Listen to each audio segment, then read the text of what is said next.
Hi friends, welcome to Vijayalakshmi kitchen. ನಾನಿವತ್ತು ನಿಮಗೆ ರಸಾಯನ ಮತ್ತು ಹುಳಿ ಅವಲಕ್ಕಿ ಮಾಡೋದನ್ನು ತೋರಿಸ್ತೀನಿ. ಉಪವಾಸ ಇದ್ದು ಜಾಗರಣೆ ಮಾಡೋರಿಗೆ ತುಂಬಾ ಉಪಯೋಗ ಆಗುತ್ತೆ. ಮೊದಲಿಗೆ ಅವಲಕ್ಕಿ ಮಾಡೋದನ್ನು ನಾನೀಗ ತೋರಿಸ್ತೀನಿ. ನೋಡಿ, ಅವಲಕ್ಕಿ ಹುಳಿಗೆ ಬೇಕಾಗಿರೋಂಥ ಪದಾರ್ಥಗಳು: ಅವಲಕ್ಕಿ, ಗಟ್ಟಿ ಅವಲಕ್ಕಿನ ಪುಡಿ ಮಾಡ್ಕೊಳ್ಬೇಕು, ಮಿಕ್ಸಿಗೆ ಹಾಕಿ. ಹುಣಸೆಹಣ್ಣು ರಸ, ಕೊತ್ತಂಬರಿ ಸೊಪ್ಪು, ಕರಿಬೇವು, ಕಡಲೆಬೇಳೆ, ಬೆಲ್ಲ, ಅರಿಶಿನ, ರುಚಿಗೆ ತಕ್ಕಷ್ಟು ಉಪ್ಪು ಮತ್ತು ಸಾಂಬಾರು ಪುಡಿ, ಕಡಲೆಕಾಯಿ ಬೀಜ ಇಷ್ಟಿದ್ರೆ ಸಾಕು. ನೋಡಿ, ಅವಲಕ್ಕಿ ಒಂದು 2 ಸಾರಿ ಚೆನ್ನಾಗಿ ತೊಳೆದ್ಮೇಲೆ ಆ ನೀರೆಲ್ಲ ಚೆಲ್ಲಿಬಿಟ್ಟು ತಟ್ಟೆ ಮುಚ್ಚಿ ನಾವು ಒಗ್ಗರಣೆ ಹಾಕ್ಕೊಳ್ಳೋ ತನಕ ನೆಂದರೆ ಸಾಕಾಗುತ್ತೆ.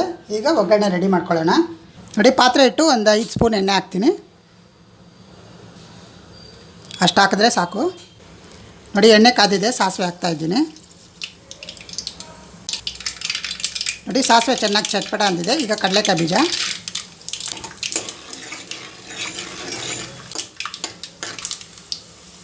ಈಗ ಕಡಲೆಬೇಳೆ, ಕಡಲೆಕಾಯಿ ಬೀಜ ಹಾಕಿ ಸ್ವಲ್ಪ ಫ್ರೈ ಮಾಡ್ಕೊಂಡ್ಮೇಲೆ ಕಡಲೆಬೇಳೆ ಹಾಕಬೇಕು, ಇಲ್ಲಾಂದರೆ ಕಡಲೆಬೇಳೆ ಸೀದೋಗೋ ಥರ ಆಗಿರುತ್ತೆ. ಈಗ ಕರಿಬೇವು, ಈಗ ಹುಣಸೆಹಣ್ಣು ರಸ,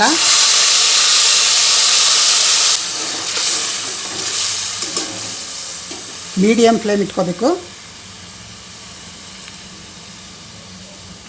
ಈಗ ಸಾರಿಗೆ ಹಾಕೋ ಸಾಂಬಾರು ಪುಡಿ, ಅರಿಶಿನ ಮತ್ತು ಉಪ್ಪು ರುಚಿಗೆ ತಕ್ಕಷ್ಟು.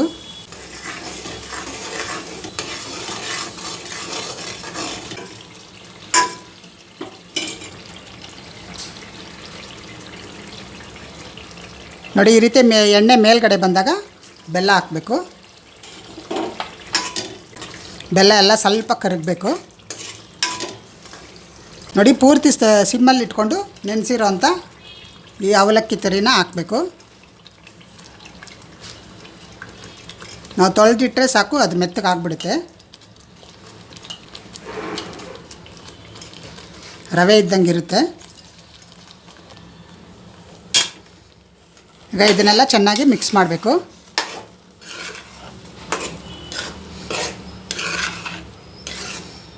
ಶಿವರಾತ್ರಿಗೆ ಈ ರೀತಿ ಮಾಡಿ ತಿಂತಾರೆ. ಈಗ ಇದಕ್ಕೆ ಲಾಸ್ಟಲ್ಲಿ ಸ್ವಲ್ಪ ಕೊತ್ತಂಬರಿ ಸೊಪ್ಪು ಹಾಕೋಣ.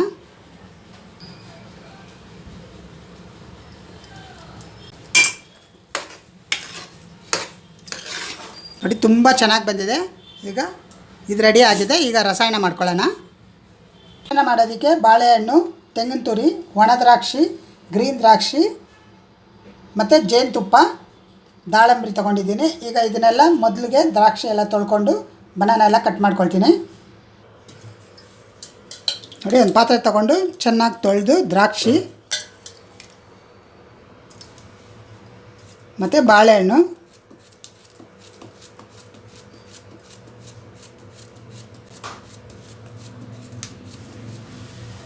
ನೋಡಿ, ಕಾಯಿ ತುರಿ,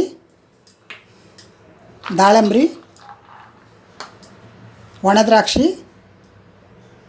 ಮತ್ತು ಸ್ವಲ್ಪ ಹನಿ ಹಾಕ್ತಾಯಿದ್ದೀನಿ. ಈಗ ಇದನ್ನೆಲ್ಲ ಚೆನ್ನಾಗಿ ಮಿಕ್ಸ್ ಮಾಡಬೇಕು. ಉಪವಾಸ ಇದ್ದು ಜಾಗರಣೆ ಮಾಡೋರಿಗೆ ಈ ರೀತಿ ಒಂದು ಹಣ್ಣುಗಳಿಂದ ಮಾಡಿ ತಿಂದರೆ ಅಂದರೆ ಶಕ್ತಿ ಚೆನ್ನಾಗಿರುತ್ತೆ, ಹಸಿವಾಗೋದಿಲ್ಲ ಬೇಗ.